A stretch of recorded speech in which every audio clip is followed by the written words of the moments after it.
Uhum.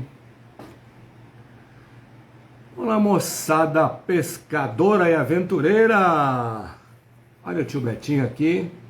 Hoje é terça-feira e aqui na capital dos Bonsares, Botucatu.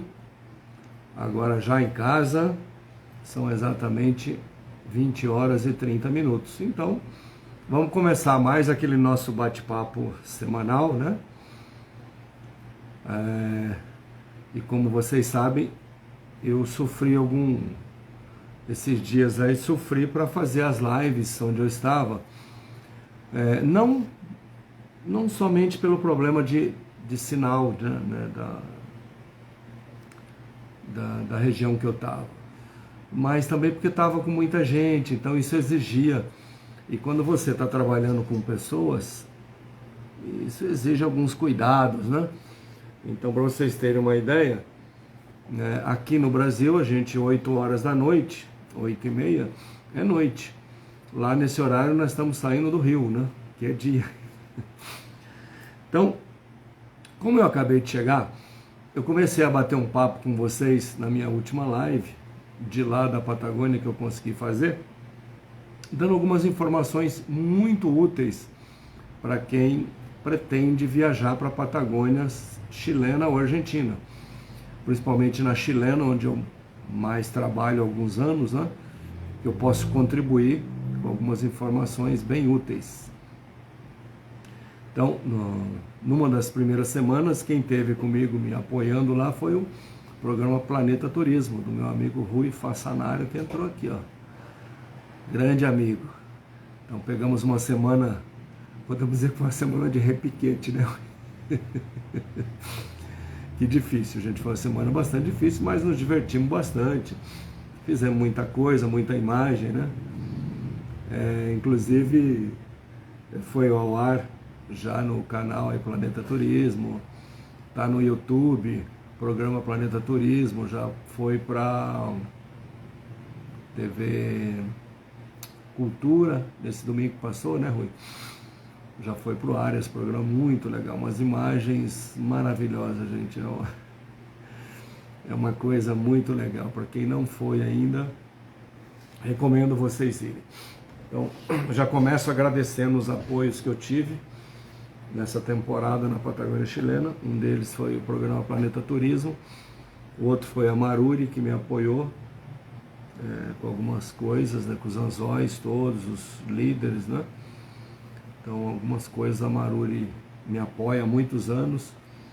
Também tive apoio da empresa chamada Go Fisher, do meu amigo Zé Luiz. Tive apoio do Borelli, que o meu amigo é uma gelateria maravilhosa, né? Quem não conhece os sorvetes da Borelli, conheçam. Vocês têm lá no Shopping Manauara, em Manaus, tem em São Paulo, na Vila Madalena, tem Botucatu, Ribeirão, tem um monte de lugar aí. Teve também os meus amigos da Yama, que me apoia há muitos anos aí. Então, essas empresas estão sempre me apoiando, me ajudando a realizar coisas. E na medida do possível eu vou divulgando para vocês as empresas que estão me apoiando em outros projetos aí, tá bom? Então, voltando a conversar desse assunto, e falar do assunto quando ele está fresco é muito mais gostoso, né?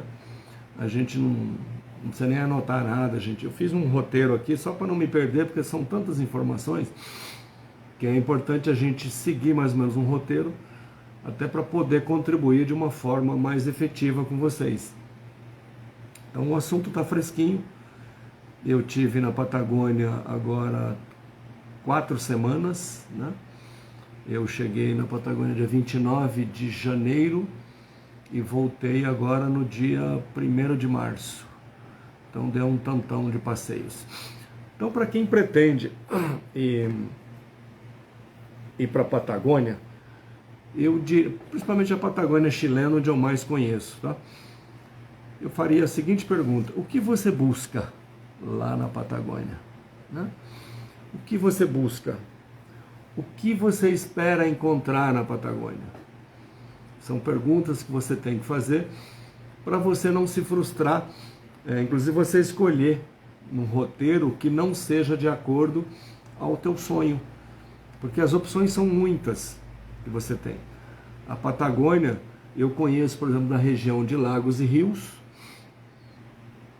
a Patagônia Central e também a Patagônia Antártica. Claro que eu não conheço tudo, mas conheço algumas operações lá e já presenciei muita pescaria, já participei de muita coisa lá. Então, o que você busca? O que você espera encontrar na Patagônia? Então, vamos conversar de acordo aos seus desejos, né? Porque às vezes você compra um pacote, você quer ir pescar na Patagônia? Eu quero, meu sonho. Aí você compra, elege um pacote qualquer, e depois quando você volta, você sai contando para todo mundo, pô, que decepção foi aquilo que eu comprei. Então tem para todos os gostos. Gostos e bolsos também, tá? E dificuldades de acesso dos lugares. Então eu vou enumerar algumas coisas aqui para vocês, só para a gente ter uma linha de raciocínio. Na Patagônia, existe a pescaria de rios. Então vamos lá, rios. Quando se fala rios, fala, rios, tamanho de rio. Como é que é essa pescaria? Então você tem grandes rios, largos, profundos, que não é um rio que dá para você pescar caminhando. É um rio que você vai pescar embarcado.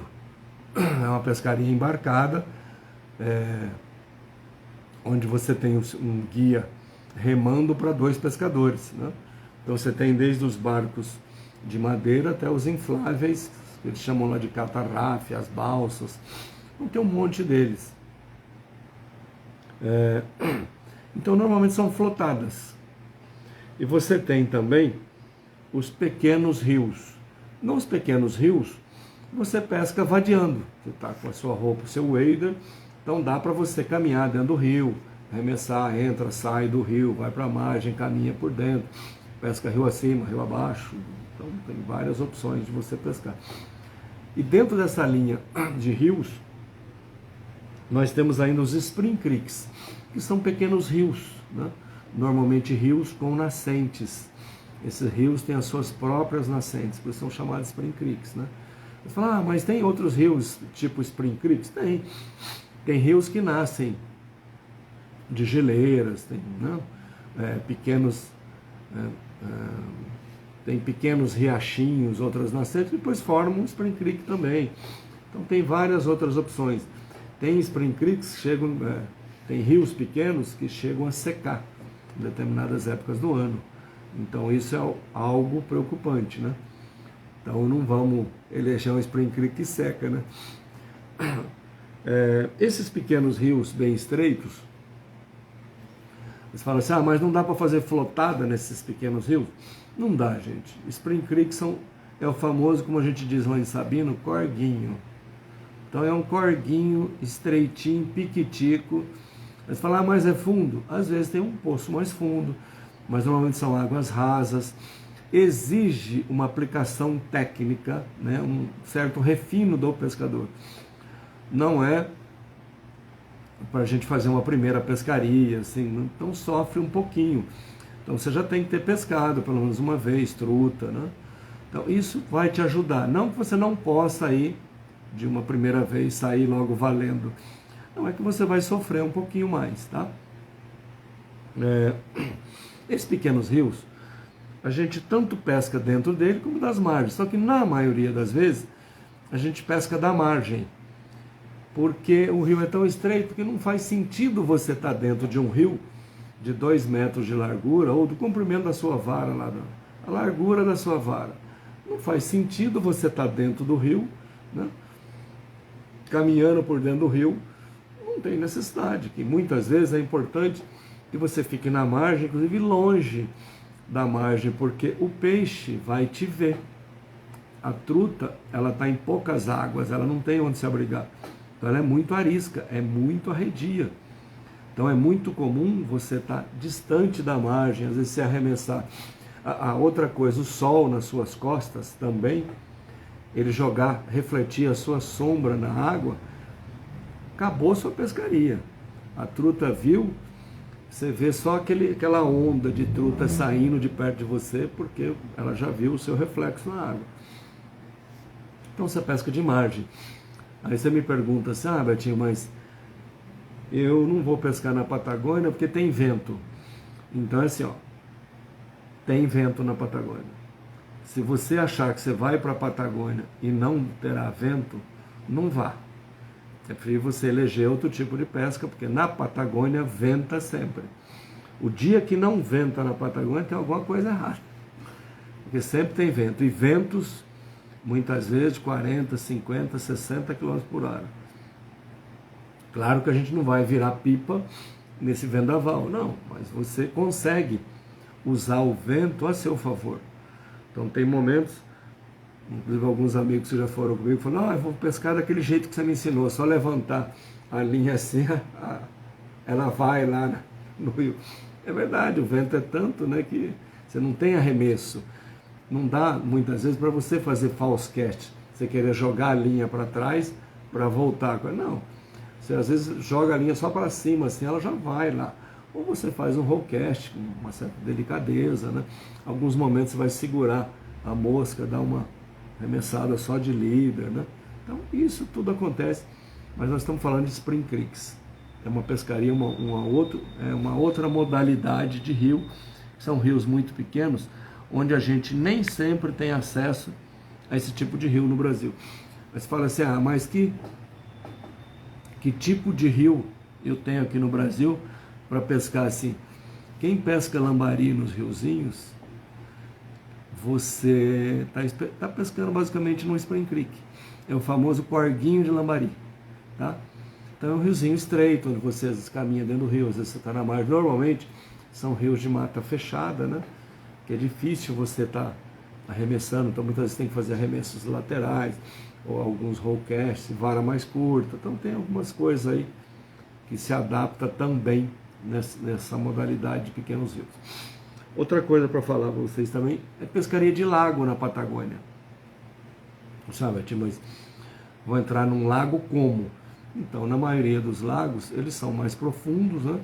Você tem um lago no meio de uma montanha, né? Você vê aqueles paredões parecendo canyons, então não dá para você caminhar. Alguns lugares até dá para você descer na margem, uma praia de pedra, alguma coisa, para pescar ali, mas nem sempre isso acontece, tá?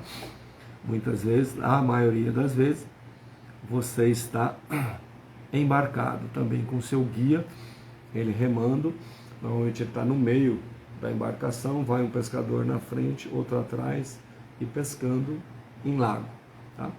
Então aí tem lagos, na Patagônia existem muitos lagos. Na região de Coyhaique, por exemplo, você chega praticamente a emendar quase que um lago no outro, assim. Então lagos na sequência. Então, é muito legal isso. Falar, mas tem que pescar com linha sink? Não, não é verdade, gente. Algumas vezes sim. Mas o grande barato em pescar num lago é que o lago venta, então muitas vezes você vê aquela sequência do vento, cria aquela espuma no meio do lago, aquilo chama linha de comida. Naquela espuma onde estão os besorrinhos, os grilinhos, aquelas coisas, né? As mayfly, então as trutas estão nadando ali por perto dessa linha de comida. Então é uma dica interessante para vocês, quando vocês forem pescar num lago ou num rio mais largo, observe sempre a linha de comida, é onde o peixe está se alimentando, né? Nem sempre ele vai estar escondido na pauleira, vai estar atrás da pedra. Na maioria das vezes, se ele estiver se alimentando, ele está se alimentando na linha de comida. Você fala, mas eu posso arremessar lá perto da pedra? Claro, vai ter peixe lá perto da pedra também. Mas no visual, é muito legal você pescar de mosca seca, né? Nessa situação. Então vale a pena você curtir essa modalidade de pesca em lagos e é embarcado, né?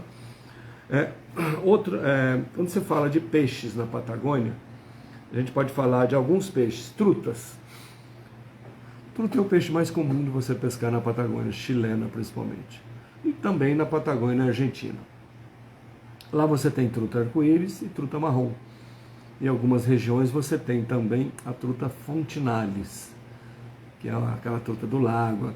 Ela tem as nadadeiras branca, preta e vermelha, é uma pintura o peixe, né? É como se fosse a nossa pirarara, toda colorida, é um peixe lindo de pescar. Só que nem todos os rios têm. Tem uma truta arco-íris, a marrom e a fontinales. E você tem uma outra realidade de trutas, que são as trutas migratórias. Eu falo assim, meu Deus do céu, o que é truta migratória? A truta não vive no rio? Não, você tem truta que vive no mar. A truta pode viver tanto na água salgada como na doce. Então tem trutas que vivem no mar. E elas vêm para desovar, elas entram para desovar nos rios. Essas são as trutas migratórias. Claro que a gente poderia abrir um leque dessa conversa aí, que não cabe nesse momento a gente fazer a filigrana disso, tá? Mas vamos fazer assim, a truta que está no mar, ela entra no rio para desovar. Se ela é uma truta marrom, ela está entrando para desovar, enquanto você está pescando as trutas bem marrom no rio, quando você pega uma truta migratória, ela é clarinha, clarinha, clarinha. Logo vocês vão ver uma truta que eu vou publicar aí, ela bem clarinha, numa região que a gente estava pescando as trutas bem marrom, elas bem escuras, cor café. Então essa truta entrou para desovar. E normalmente são trutas grandes, né? Não são trutas pequenininhas, aquelas trutas de palmo, né? Ela quando entra para desovar, ela tem aí no mínimo 1 quilo já, vamos fazer em centímetros, é uma truta de no mínimo 50 centímetros. São trutas grandes, né? Aí é sempre que você encontra essas trutas nos rios? Não é sempre, gente. Quando você vai para uma pescaria, na Patagônia, chilena principalmente, e você fala, eu quero pescar uma truta migratória. Aí existe a sutileza das datas, tá? E tem truta, por exemplo, que começa a entrar para desovar no Chile em novembro. Meu Deus, né? Em novembro ela começa a entrar. Aí tem outra remessa de trutas que entra em fevereiro, outras que entram em março. Então cada região tem a sua característica. Os guias dessas regiões, dificilmente eles vão te vender uma pescaria de truta migratória, salvo alguns lugares que eu vou falar para vocês. O Rio Grande é uma pescaria muito característica de trutas migratórias. Você terá sempre sucesso? Não. Você pode pescar lá uma semana e a maioria dos dias você zerar, não pegar nada. Ou vai pegar 1 ou 2 trutas por dia. Alguns amigos mais sortudos já pegaram 4, 5, outros pegaram 10 por dia. Mas é raro, então não é tão comum assim. Então, inclusive, tem operações lá para esse tipo de truta, que é a Estância Maria Bete. É um preço bastante, né, razoável. O mundo quer pescar lá, então tá cheio de gente pescando nesse lugar. Tem outros guias que operam mais barato, mas assim, Rio Grande é um lugar que normalmente focado na pesca de truta migratória. Mas fala assim, mas eu também quero pescar salmão com fly no Chile. É possível? É possível, gente. Mas vou contar para vocês a experiência de agora. A gente não conseguia, a turma que estava lá, não conseguia pegar o salmão na isca de barbela, na colher, no spinner. Não tinha jeito. O peixe não estava com pouca água, e quando está com pouca água, o salmão não entra para desovar. Por isso que eu sempre falo para os amigos, quando está trovejando, ventando, chovendo pra caramba, é a melhor época para pescar salmão, porque o salmão entende que terá água para ele chegar na cabeceira do rio para desovar. Tá? Então, quando você tem muito verão, tudo quentinho, tudo bonitinho, é difícil a gente pegar o salmão. Como a gente marca as nossas pescarias um ano antes, então acaba passando por períodos muito desagradáveis, né? A gente não pegar um salmão. E pescar ele com mosca é bastante difícil, mas é possível. Tem regiões que você consegue pescar com mais efetividade. Mas dá para pegar outro tipo de salmão em outra época? Às vezes nessa mesmo tipo de pescaria, a gente pesca o salmão,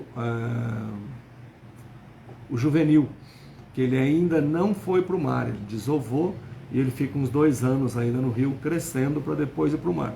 Então a gente pesca um salmãozinho assim, pesca também uns alevinos de 10 centímetros. É muito gostoso de pescar, só que exige um pouquinho de delicadeza para você trabalhar esse peixe, que não é em todo lugar que eles estão, tá? Então, outra coisa, onde ir para vocês pescarem trutas na Patagônia?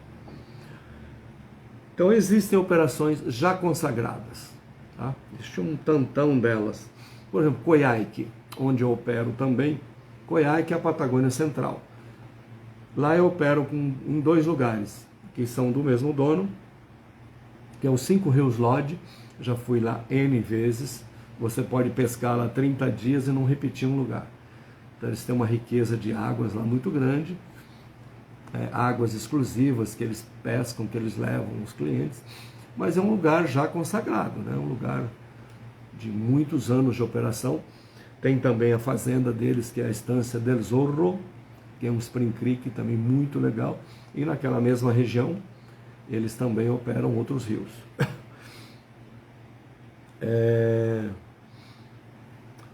Como eu falei para vocês, para pescar, por exemplo, no Rio Grande, a Estância Maria Beth é uma estância consagrada, então nem sempre você encontra vaga, mesmo o preço sendo bem elevado.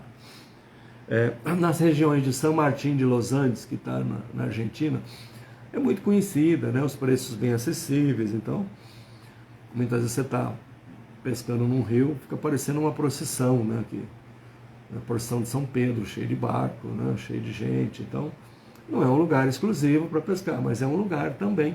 Os brasileiros vão muito para São Martín ou Junín de Los Andes.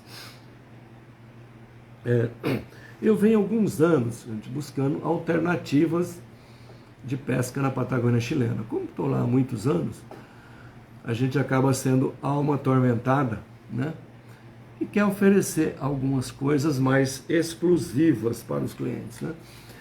E quer mostrar algumas coisas que pouca gente já curtiu, principalmente nós brasileiros. Então são operações que muitas vezes você fala assim, poxa, mas eu estou indo para essa operação, que informações eu tenho disso, né? Então você tem a informação que eu estou te dando, você tem farto material para te mostrar. Então, raramente eu mostro alguma coisa sem antes ter visitado. Por acaso, o ano passado eu visitei uma operação e um amigo meu quis ir comigo. Falei, cara, é a primeira vez que eu estou indo lá, não sei como é que é, mas ele falou, não, eu topo, eu vou com você, eu quero conhecer, como é tão exclusivo assim de truta. Tanto é que esse ano ele voltou. Gostei da operação na Estância São Luís, a Patagônia Antártica, próximo a Porto Natales, também próximo a Torres del Paine. É um lugar muito bonito, lugar maravilhoso de pesca. Tanto é que nós fomos pescar lá esses dias. Foi comigo também o Manuel Simplício, que até ele deve estar pescando, por se ele não entrou aí. O Mário Carvalho e o Paulo Xirch foi também com a gente, né? Então era para pescar 3 pessoas, nós acabamos indo em 4 dessa vez. Então são pescarias muito exclusivas. Outros amigos que iriam sair lá com a gente por problema de saúde não foram nas outras semanas, mas continua valendo.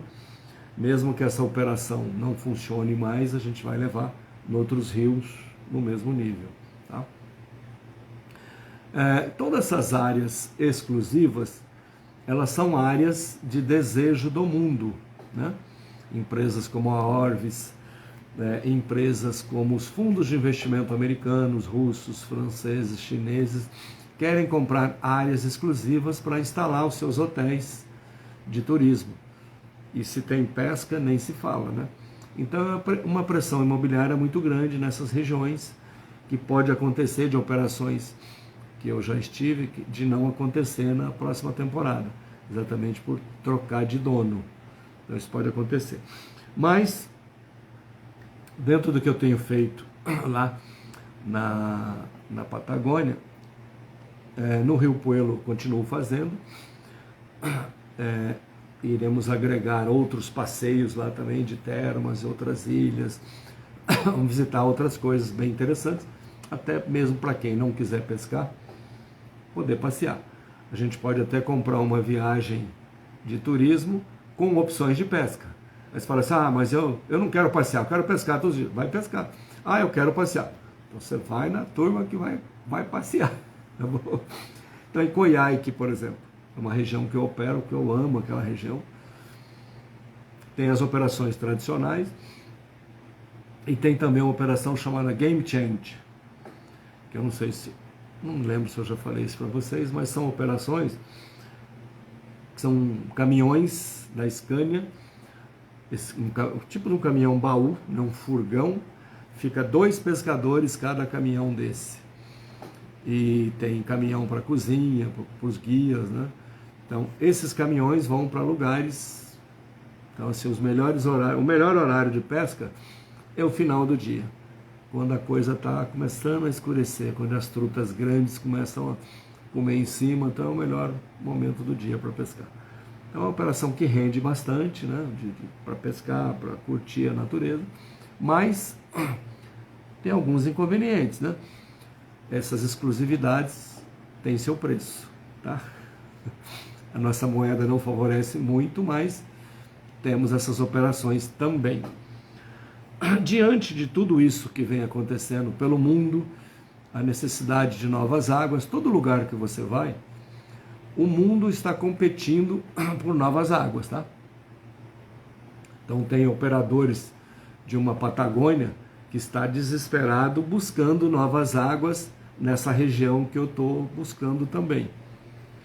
Inclusive a gente já conhece outros operadores que lá estão. Um deles que me atende lá, já fui atendido por ele na região de Coyhaique, né? Já trabalhou muitos anos lá. Então me atende nessa região da Patagônia Antártica agora. Então, de exclusividades que eu posso contar para vocês, que nós estaremos incluindo na temporada 2026,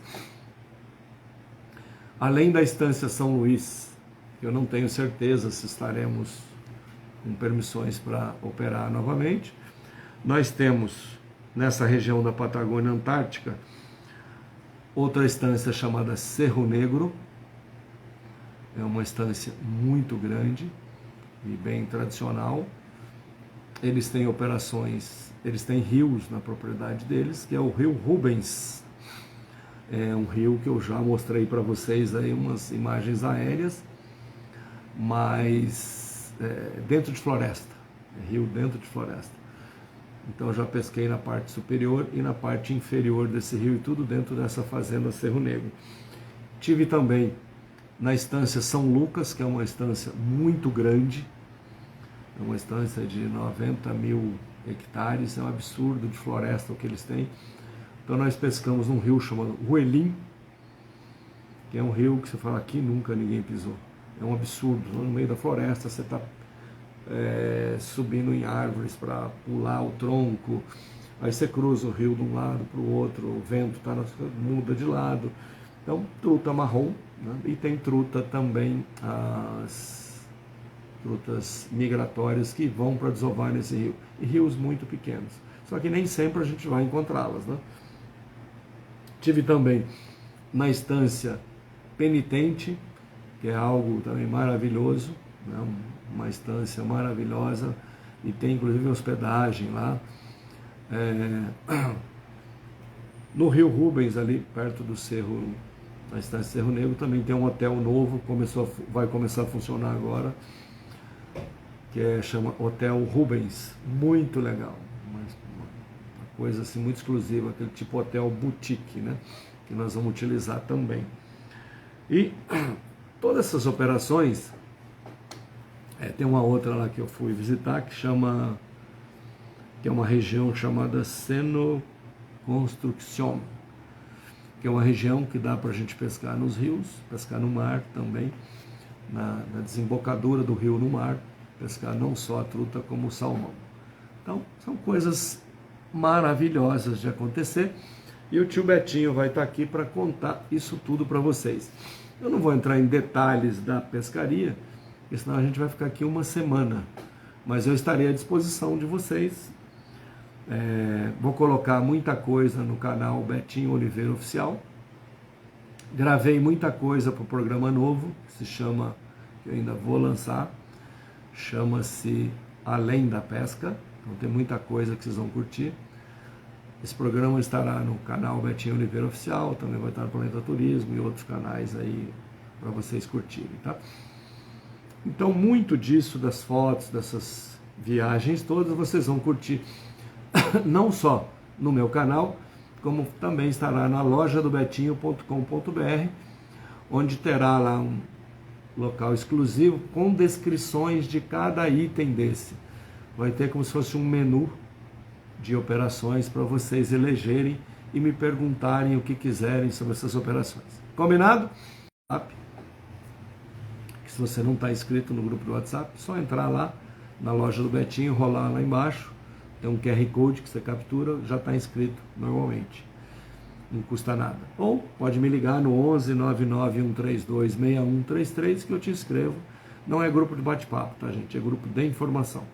Quando eu coloco uma informação, não é para a gente ficar discutindo a informação. Se vocês quiserem discutir a informação comigo, vocês me ligam que eu terei imenso prazer em discutir qualquer tipo de informação com vocês. Combinado? Então, a moçada que entrou aí, Vinícius, saudade de você, Vinicião. Vamos ver se a gente se encontra amanhã, né? Cuidando das nossas crianças lá, que eu tô com saudade delas já. Então depois eu vou convidar vocês também para participar de uns projetos que a gente tem aqui em Botucatu, se vocês toparem nos auxiliar. Eu já vou até dar uma antecipada. É um projeto que eu participo aqui, que é futsal para síndrome de Down. A gente tem um time muito competente aí, que é só alegria. E a gente precisa de apoio. A gente não tem nenhum apoio governamental para isso. Esse apoio é dado pelos amigos, tá bom? Então, depois eu vou mandar um Media Kit aí para os amigos que se interessarem. Se eles fazerem pequenas contribuições, mas que sejam continuadas para a gente fechar uma coisa para o ano. E eu depois esclareço mais esse assunto para vocês. Combinado? Moçada, ó, beijo para vocês. Ah, esqueci de dizer, hoje eu fui pescar. É como se eu tivesse pescado muito pouco, mas é que o filho de uma amiga, pô, Betinho, você não vai me levar para pescar? Eu falei, pô, quando você quer ir, Dante? Podemos ir amanhã? Eu falei, pô, então vamos, né, Dante? Pô, legal. Então eu levei ele, eu e o Clavão levamos ele num pesqueiro hoje. E, então, pescou alguns tamba.